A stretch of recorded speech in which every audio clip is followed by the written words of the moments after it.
to El Vocero Hispano. Today I have Eric Winstrom, who was recently named the new police chief of the Grand Rapids Police Department. He was serving in the Chicago Police Department for more than 20 years in various departments, including homicide and child sex crimes. So thank you for coming here. I know that you have a busy time, busy schedule, so we appreciate you being here. Thank you so much for the invitation. I really appreciate it. Okay. I would like to begin by just starting off that we are aware of the whole situation that's going on right now about the officer-involved shooting. We know that the Michigan State Police is currently investigating it as we speak, so we know that there aren't many details available. But what could you tell the community right now? We've seen that they're speculating, they're assuming a lot of stuff, but there's not many details available. What can you tell them? So what I can say is on Monday morning about 8 a.m., there was a traffic stop conducted by a Grand Rapids police officer in which he tried to effect an arrest of a driver of the vehicle, and after about 2 minutes, the officer discharged his weapon, killing the driver of the vehicle. Now, as you pointed out, the Michigan State Police is conducting the investigation, and the reason that is because we like to have maintain the integrity by separating it out of the Grand Rapids Police Department so that we're not investigating our own officer for this incident. That investigation is ongoing. I don't have direct access to the investigation, and I spoke to Prosecutor Chris Becker this morning and just shared with him my desire to release as much video as I can as soon as possible, and but he wants to balance that and make sure that the active criminal investigation into the incident is respected and not tainted in any way by video being released too early. So it's a balance because there's a call for transparency from the public. I was fortunate enough to meet with the father of the driver and had a very long meeting with him and other family members, and he is my number one priority as far as who can see the video, and he was able to see all the video, and so he can start the process of getting some answers. I know he has more questions and he deserves more answers, but just starting that process of closure was important, extremely important to him and important to me as well. So as the investigation stands right now, it's with the Michigan State Police. They're working with the prosecutor, and I'm working with both of them to see how quickly I can release all the information I have, because in my view of things, to be as transparent as soon as possible is important. Yes. Yep. Have you seen any similar situations in Chicago with the ones that were living here? As far as police-involved shootings? Yes. Absolutely. Okay. Unfortunately, this happened right when I arrived, but I believe the last police-involved shooting in Grand Rapids has been years, several years previously. That's not the case in Chicago. Over my career there, many police-involved shootings every year. Granted, it's a much larger police department. There's over 12,000 officers there, so it's about 2.7 million residents, so it's a much more common thing there. I have seen police-involved shootings there. I've actually been in charge of the oversight of the investigations from incidents where the officer was completely justified to incidents where we actually charged the officer with murder. So integrity and transparency and making sure that the process is done right so that justice is served for either the individual that was shot as well as the police officer is extremely important. But I have seen quite a bit in my time, and I think I do bring that experience here, and I know what's expected of me, and I just want to do what's right. Yeah. We have seen many videos in the past few years that have gone viral. It involves or it includes police officers aiming their gun towards civilians. They usually seem like they're not presenting any danger, or the circumstances just a little difficult to see because of the time and the position that the video is being recorded. We've also seen cases where police chases have ended in, I guess, deadly situations because of the persecution and all of that. Do you think there should be any changes with protocols like that? Any training? Well, you bring up a great point as far as pointing your gun at someone. Now, there's this issue of using force. We take it extremely seriously. Using deadly force, we also take it extremely seriously. Now, if an officer points a gun at someone, that's not using force, but it's a display of force, and it can be very traumatic. If you point a gun at an individual as a police officer and they stop, you're actually seizing that individual. That's a Fourth Amendment seizure.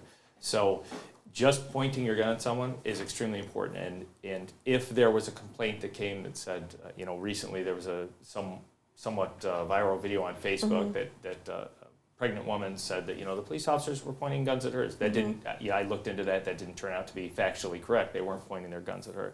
Okay. If that was the case, if a police officer is pointing a weapon at someone that objectively is not a threat to them, then that's certainly a concern, and that's something that won't be tolerated. Okay. You mentioned police pursuits, for example.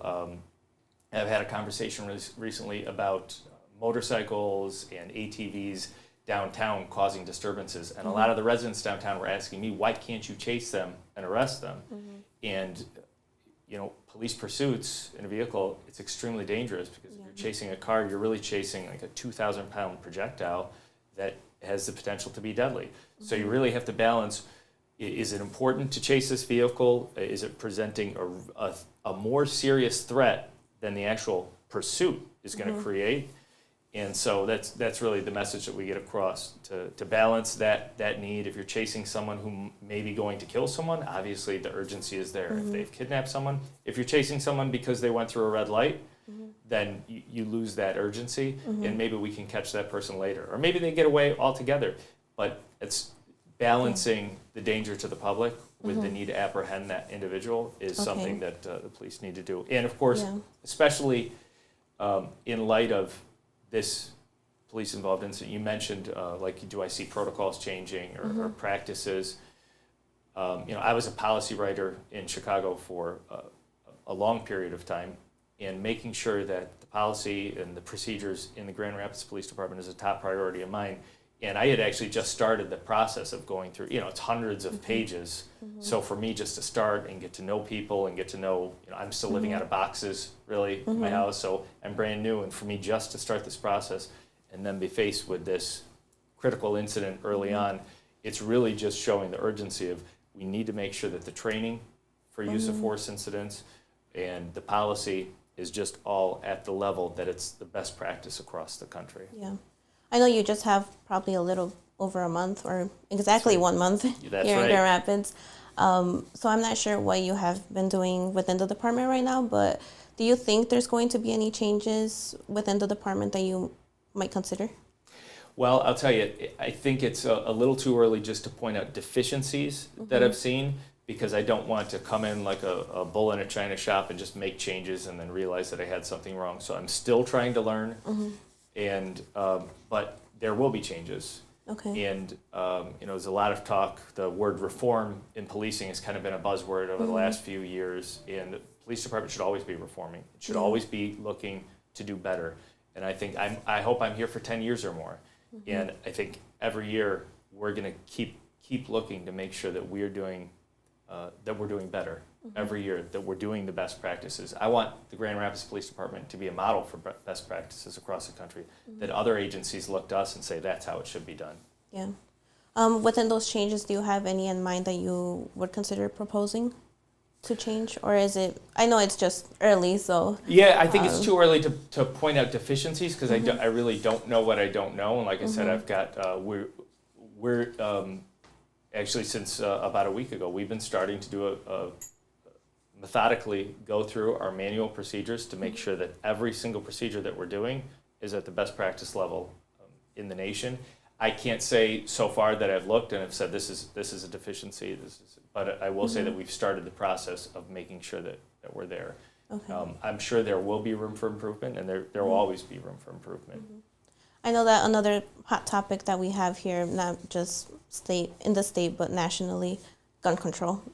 What do you think about that? That was a huge topic in Chicago. When I started as a police officer back in the year 2000, it was illegal in Chicago for anyone but a police officer to even have a handgun. Okay. So there was no concealed carry.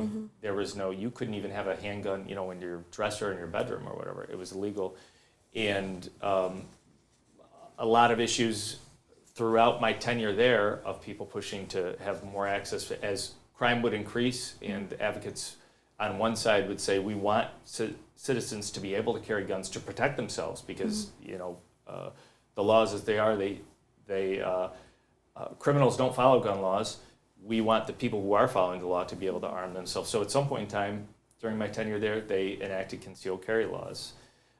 I'm not familiar enough with the culture here to see whether I would support changes in gun laws here. I know there's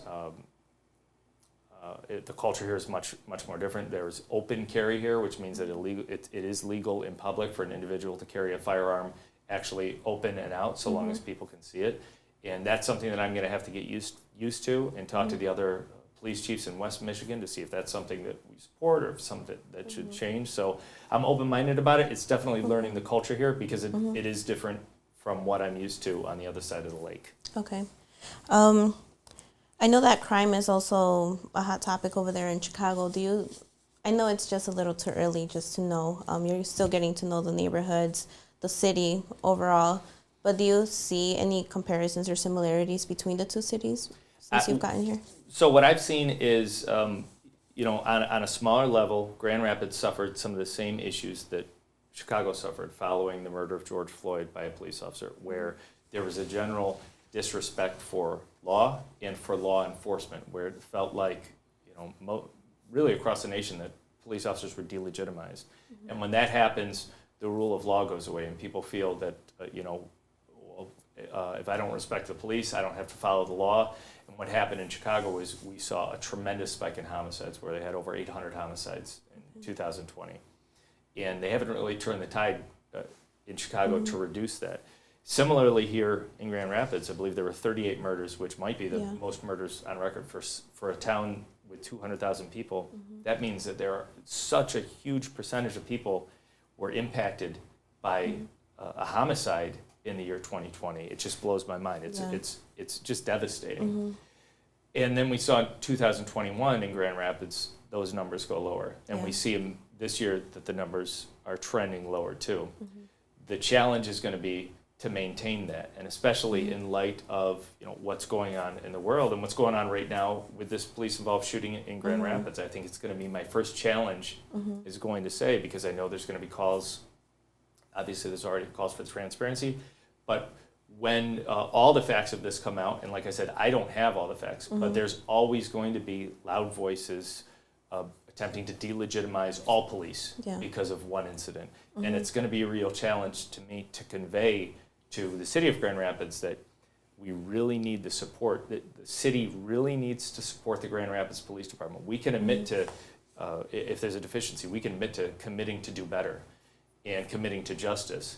But we don't want to regress to the point where we're looking at another 38 murders this year because we've descended into lawlessness. So that's going to be a real challenge, the biggest challenge I have, because making sure that people feel safe and making sure that they are safe and making sure that the police department is trusted, those are the biggest challenges. And it's this incident earlier this week is going to really put a fine point on how difficult those challenges are moving forward. But I'm optimistic that we'll be able to get through this and the city will be better in the future. Yeah. I know that a lot of people have just called a lot of officers either racist or whatever the case may be, not just here, but everywhere. Sure. If you were to see any officers are, maybe acting different or making any comments that are derogatory, what would you do in that case? Well, I'll tell you, as I've said before, nobody is so angry at a bad police officer than a good police officer. And I would have no tolerance whatsoever for any sort of biased behavior. Not only is it a terrible thing in that incident and for that officer, but it impacts the entire police department, really the entire profession, because policing, right or wrong, is seen as a family. So when a police officer committed murder up in Minneapolis, that was a reflection on me. I didn't have anything to do. I've never spent any time in Minneapolis, but I felt that. I know they felt that here. There was rioting here in Grand Rapids because of what happened in Minneapolis, and it's not that it's because some police officer did something wrong up in Minneapolis from Grand Rapids. It's because we're seen as a family. and we're all, so right or wrong, we're all kind of held accountable for that behavior. So, self-inflicted injuries like that with some sort of biased behavior or discrimination, something, absolutely we cannot tolerate it at all. Okay. Just to kind of end the interview, overall within the department, as I mentioned many times, it's still too early. But do you think that the Grand Rapids Police Department needs more officers? I do. And we're trying to hire officers, and really it's a challenge. I know it's a national challenge. Really hiring altogether, it's an employees market where employees can jump from job to job, as there's a lot of opportunities out there. And because of the climate that policing has seen over the past 2 years, it's really hard to get people that really have that love for policing that want to come in, because they know, one bad incident and, maybe their neighbors won't talk to them, or they'll be shunned, and they can make the same amount of money working Monday through Friday instead of, they come work for me and suddenly I have them working the midnight shift, and they're working under difficult conditions and they're working under dangerous conditions. So you really have to have that love for people to be a police officer, and there's a lot of challenges in recruiting right now, and it's something that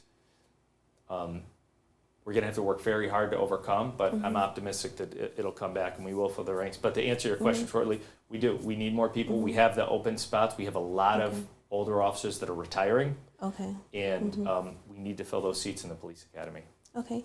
Do you have any other comments that you would like to let the community know? Or Well, absolutely. While we're on the topic of recruiting, if there's anybody who's watching this that's interested in being a police officer, just go check out our website at joingrpd.com and take a look, because it really is a great career, and we really do need the help. Okay.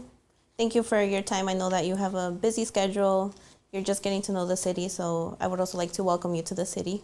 Thank you so much. And good luck with everything, and thank you for welcoming here. I really appreciate your time. Okay. Thank you for watching.